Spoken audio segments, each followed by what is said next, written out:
잘 오셨습니다. 온몸이 좀 추위 때문에 막 움츠러들 때에 우리 모두의 마음과 그리고 몸을 녹여주는 그것이 무엇일까요? 여러분 생각나는 게 있습니까? 따뜻한 국밥을 생각하는 사람이 있을 것 같고, 어떤 사람은 오뎅 국물을 생각할 수 있을 것 같습니다. 따뜻한 호떡도 생각하고, 요즘 좀 세련되면 따뜻한 아메리카노가 생각난다라고 이렇게 말하는 분들도 있을 것입니다. 그런데 이 말은 어떤가요? 메리 크리스마스. 메리 크리스마스. 이 인사가 특별히 우리 그리스도인들을 더 따뜻하게 만들어주는 그 말이 아닐까요? 예수님이 어두운 세상에 빛으로 오셨기 때문에, 참 어두운 내 인생에 빛으로 오신 분이 계시기 때문에, 그리고 다툼이 가득한 세상에 평화를 주기 위해 오신 분이 계시기 때문에, 그리고 굳은 마음을 부드러운 마음으로 바꾸시기에 오신 그분이 바로 오셨기 때문에 우리에게 이 메리 크리스마스라는 이 인사가 특별한 것 같습니다. 이 시간, 이 아침에 우리 옆에 좌우에 있는, 그리고 앞뒤에 있는 분들에게 이 따뜻한 말로 한번 인사를 했으면 좋겠습니다. 메리 크리스마스. 네, 아멘. 특별히 자녀들과 함께 나와 있는 이 가족들도 있는데요, 너무나 부럽고 또 아름답습니다. 하나님의 은혜가 이 가정에 넘치길 바랍니다. 우리는 6일에 거쳐서 아침마다 영국 신학자인 폴라 구도가 쓴 기다림의 의미라는 책과 함께 성탄의 은혜를 나누려고 합니다. 제가 이 책을 선택한 이유는 출판사가 소개한 그 글이 너무나 마음에 들었습니다. 그 내용이 이래요. 빨리, 더 빨리, 원하는 것이 있다면 당장 손에 넣어라. 기다림의 가치를 찾기 힘든 시대이다. 기다림은 이제 아무런 의미 없는 낭비와 동의어가 되었다. 하지만 성경을 보면 하나님께서는 언제나 기다림 가운데 일하셨다. 아브라함도 사라도, 야곱도 요셉도, 다윗도 세례 요한도 끝없이 기다리고 또 기다려야 했다. 하나님께서는 우리에게도 그와 같은 기다림을 요구하시고, 그 기다림 속에서 우리에게 말씀하신다. 그리스도인의 삶과 신앙은 기다림의 연속이라고 해도 과언이 아니다.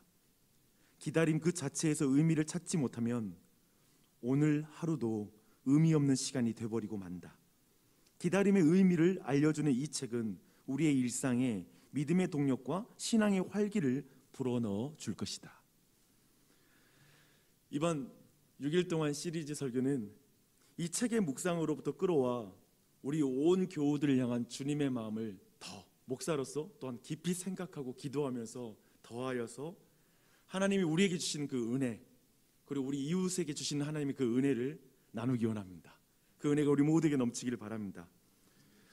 오늘은 믿음의 선조들에게 기다림의 의미가 어떻게 이해되었고, 그리고 그들의 삶에 어떻게 활기를 주었는지, 그 기다림이라는 기술을 우리가 어떻게 가질 수 있는지에 대해서 먼저 살피기 원합니다. 오늘 시편 130편을 한번 보십시오. 이 시편은 성전으로 올라가는 공동체의 그러한 노래입니다. 5절을 보면 구약 성경이 말하는 기다림과 관련된 중요한 단어가 다 등장해요.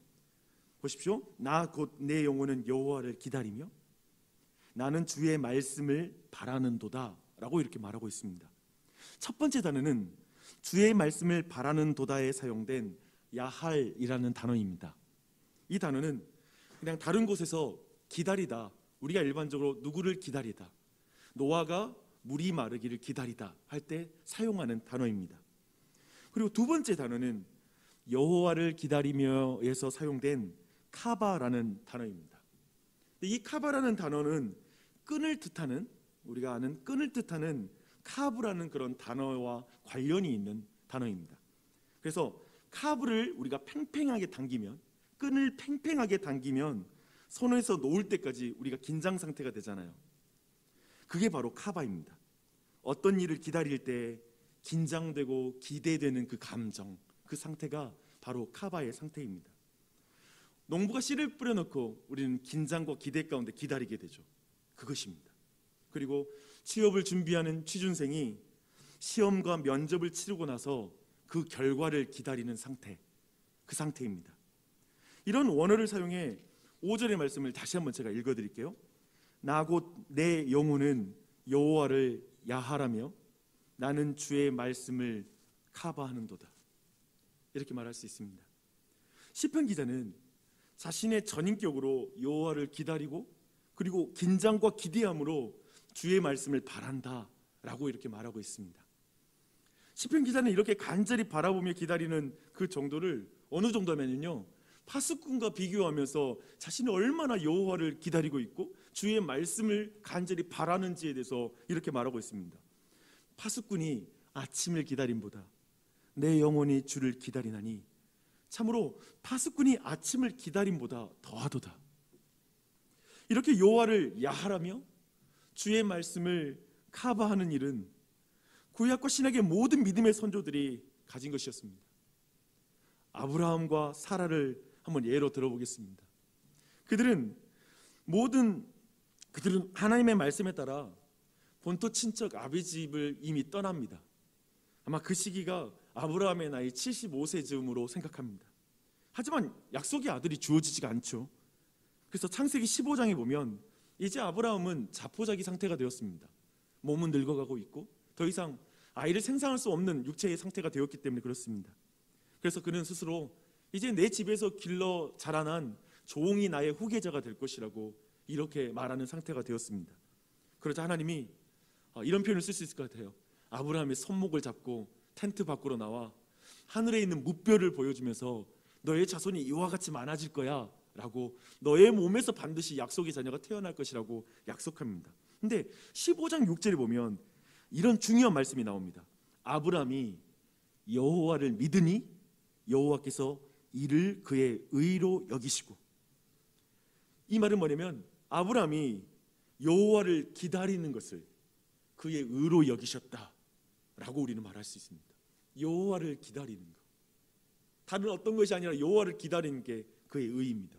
그리고 아브라함의 이후의 인생을 생각해 보십시오. 그것은 여호와의 말씀을 바라는 인생, 여호와의 말씀을 긴장과 기대를 가지고 그 말씀을 바라는 상태, 그게 바로 아브라함의 인생이라고 우리는 말할 수가 있습니다. 근데 저는 이 부분이 우리에게 드러내는 기다림과 기다림의 의미가 여기에 있다고 생각합니다. 아브라함을 보십시오. 약속은 75세에 주어졌어요. 하지만 아들을 얻는 것은 100세입니다. 이 약속이 주어지고 그리고 그 약속이 이루어지는 그 기간까지가 기다림으로 채워집니다. 본토 친척 아비 집을 떠난 그 위대한 결단 이후에 그 기다림, 그 사이에 사람이 요동하지요. 믿음이 흔들리죠. 온갖 유혹 가운데 넘어지죠. 그래서 아브라함은 기근 가운데 애굽으로 내려갑니다. 15장에서 놀라운 약속을 받았잖아요. 근데 바로 16장에서 하나님의 그 약속을 믿지 못하고 또 한편에 하갈을 통해서 이스마엘을 낳게 됩니다. 이제 어제 우리가 살핀 것처럼 제자들도 비슷했죠. 세상 직업과 그리고 아버지 가족들을 버리고 예수님 따랐지요. 하지만 그들의 가치관이 여전히 로마야 그리고 이 세상 나라에 있었지요. 이렇게 기다림의 모든 실패와 좌절, 그리고 우리 그리스도인들의 비겁함과 배신, 불신과 인간적인 방법을 사용하는 일이 이 기다림에서 벌어집니다. 그런데 그 기다림은 생각해보면 정말 역동적이에요. 도대체 그게 무슨 필요일까요? 우리는 그 기다림, 하나님의 약속은 받았는데 약속이 이루어질 때까지 그 사이를 지금 살고 있는데요, 그 기다림에서 이게 도대체 무슨 의미인가? 우리는 기다림을 참지 못합니다. 아까 처음에 서두에 본 것처럼 빨리빨리 당장이라는 문화에서 우리는 이 기다림의 의미를 정확히 파악하고 이 기다림을 살아내는 그리스도인들은 많지 않습니다. 기다림은 누군가에게는 지겨운 것처럼 보입니다. 너무나 수동적으로만 보이는 것이 바로 기다림입니다. 그런데 그 기다림이 바로 창조적인 움직임이 있는 것입니다. 왜냐하면 그 25년 동안 아브라함은 성장합니다. 그리고 그 이후에 심지어는 자신의 아들을 하나님께 바치라는 하나님의 명령 앞에 아들을 제물로 바치는, 물론 실제로 그 일은 벌어지지 않았지만 실제는 그 이미 마음에서는, 아브라함의 순종 안에서는 이미 그 말씀에 순종하여 그 말씀을 바라는 그 진정한 모습을 아브라함은 보여주고 있죠. 놀랍게도 아브라함은 거기에서 새로운 사람이 됩니다. 창조적이죠. 하나님의 사람을 빚어가는 하나님의 자궁과 같은 것이 바로 시간과 공간입니다.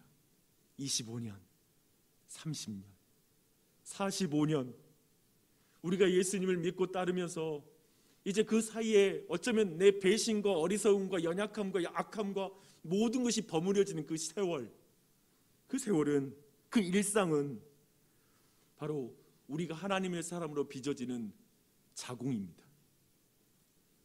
시간과 공간은 말씀이 아브라함에게 스며들어가 그 말씀을 기다리는 존재로 빚어가는 자궁이 된 것입니다. 그게 일상입니다. 지금입니다. 여러분, 이거에 대한 눈이 열렸으면 좋겠습니다. 폴라 구도는 이 기다림의 의미를 임신을 통해서 설명하고 있습니다. 참 인상 깊었습니다. 기다림이 성숙해지는 시간이 될 수 있으며 또한 그 기다림은 그 자체로 가치 있다는 사실을 임신을 통해서 깨달았대요. 아마도 이것은 이 자리에 있는 여성들이 더 깊이 이해할 수 있을 것 같습니다. 아이가 자라는 것을 기다림은 참여하고 관여하는 능동적인 일이라는 사실을 임신 기간에 더 느낄 수 있었습니다 라고 말합니다.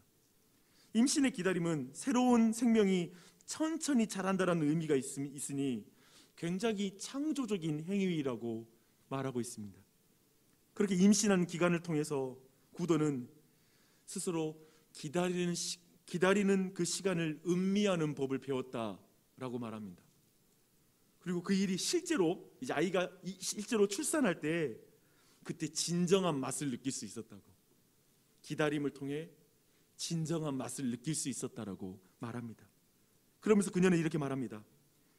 기다리는 능력이 없으면 현재의 순간을 온전히 즐길 수 없을 때가 많습니다 라고 말합니다. 우리의 믿음의 선진들은 이렇게 기다리는 능력을 배우며 현재의 순간을 온전히 즐기며 나아가는 법을 배우는 그런 이들이었습니다. 저는 우리 모두가 그걸 배웠으면 좋겠습니다. 제게 아픈 마음은 뭐였냐면, 예수님 믿었는데 이제 천국은 갈 거고, 근데 그 사이의 시간, 이 기다림의 시간이 무슨 의미인지를 많은 사람이 모르는 거. 그저 그 시간에 살아봤자 죄만 더 짓는 것 같고, 도대체 이 시간이 내게 어떤 의미가 있나? 아니요, 그 시간은 우리를 빚어가는 창조적인 시간이라고 말하고 있는 것이죠. 잉태하는 이 기다리는 법을 통해 오늘 날마다 우리는 그 의미 있는 하루를 살아가게 되는 것이죠. 아브라함은 이후에 계속해서 기다립니다. 주님의 말씀을 카바합니다. 야할합니다. 기다립니다. 이후에 야곱도 다윗도 선지자들도 세례 요한도 시므온과 안나도 요셉도 마리아도 엘리사벳도 모두 동일하게 기다립니다. 그런데 그런 모든 믿음의 선조들이 사용한 기다리는 방법, 그 중요한 기술이 있어요. 근데 이 기술을 우리가 가져야지만이 우리는 이 땅에서 기다림 가운데 오늘이라는 하루를 의미 있게 보낼 수가 있습니다.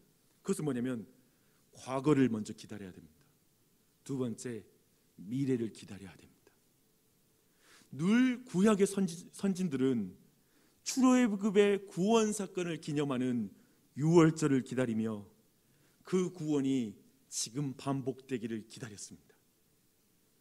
또한 신약의 선진들은 늘 예수님의 부활을 기다리는 주일을 기다리며 그 구원이 자신의 지금 현재의 삶에서 반복되기를 기다렸습니다. 이 기술이 있었어요. 과거를 기다리는 기술. 우리는 지금 크리스마스를 기다리고 있습니다. 구도는 특별히 이것을 굉장히 좋게, 정말 좋은 비유로 알려주고 있는데요, 제게도 굉장히 이해가 됐어요. 눈덩이를 통해서 이렇게 비유합니다. 언덕 꼭대기에서 눈을 공처럼 뭉치고서 언덕 아래까지 굴려 내려가도록 밀었다고 생각해 보세요. 눈덩이가 돌돌 굴러 내려가면서 눈이 점점 많이 붙을 것입니다. 그렇지만 눈덩이가 굴러가면서 점점 더 커진다고 해도 그 모양은 그대로일 것입니다. 구원의 역사는 이와 닮았습니다. 하나님께서 세상에 개입하신 여러 사건들이 모두 동일한 사건은 아니지만 그럼에도 유사한 사건으로 묶일 수 있습니다. 그래서 여러분이 지금 현재를 멋지게 살아갈 수 있는 방법이 이거예요. 제가 좀 이렇게 볼게요. 이쪽이 과거라고 생각해 봐요. 제 뒤가 과거라고 생각하고 여러분이 미래라고 생각해 봅시다. 우리 인생은 이렇게 가는 거예요. 과거를 보면서 다시 미래를 보는 것. 그래서 우리 인생이 이렇게 우리 신자의 삶을 굴러가서 전진한다는 거예요. 과거를 보고 과거를 기다리고 미래를 기다리는 것. 그리고 현재의 나는 이렇게 앞으로 전진해 가는 것. 이것이 바로 과거를 우리가 기다리며 미래를 기다림으로 우리의 믿음이 전진하는 현재의 역동적인 삶을 만들어내는 삶이라고 설명하고 있습니다. 우리는 크리스마스를 기다리는 사람입니다. 크리스마스는 이미 일어난 사건이죠. 구약의 선진들도 늘 크리스마스를 미래적 사건으로 기다렸습니다. 메시아가 올 날. 그들에게 미래의 사건이었어요. 신약의 선진들도 크리스마스를 기다리는 사람들이었습니다. 이제 그들에게 미래는 재림하신 예수님을 기다리고 있습니다. 도대체 믿음의 선조들은 왜 이렇게 주를 기다릴까요? 왜 이렇게 기다릴까요? 주님의 말씀을 긴장하고 기대하며 기다리는 것은 왜일까요? 시편 기자는 이렇게 외칩니다. 이스라엘아, 여호와를 바랄지어다. 여호와께서는 인자하심과 풍성한 속량이 있습니다. 그가 이스라엘을 그의 모든 죄악에서 속량하시리로다. 과거도 미래도 지금 우리의 답답한 현실에서 반복될 구원을 가리키고 있습니다. 지금 우리의 삶에서도 이 구원이 일어나는 거예요. 눈덩이가 굴러가는 것처럼 동일한 모양의 일들이 지금 일어날 거예요. 이 한 해 동안 지금 여러분이 어떤 자리에 있어요? 어두운 자리에 있어요? 답답한 자리에 있어요? 배신과 그리고 비겁함과 어떤 의미에서는 믿음이 파산 맞은 것 같고 영적으로 다운되어 있고 그리고 여러분 안에 눌려 있는 모습이 있습니까? 예수님이 오셨습니다. 메리 크리스마스. 그분이 오셨고 예수님이 다시 오실 것입니다. 그러니 지금 내 안에 완벽한 모습은 아니어도 괜찮아요. 완전해질 날이 오고 있습니다. 그걸 바라보십시오. 그리고 여러분을 온전케 하기 위해서 오신 예수 그리스도를 바라보십시오.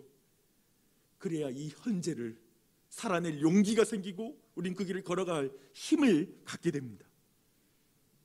아까 이 책의 내용 그 소개 이야기를 다시 한번 읽어드릴게요. 그리스도인의 삶과 신앙은 기다림의 연속이라고 해도 과언이 아니다.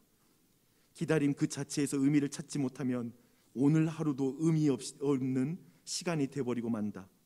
기다림의 의미를 알려주는 이 책은 우리의 일상에 믿음의 동력과 신앙의 활기를 불어넣어 줄 것이다.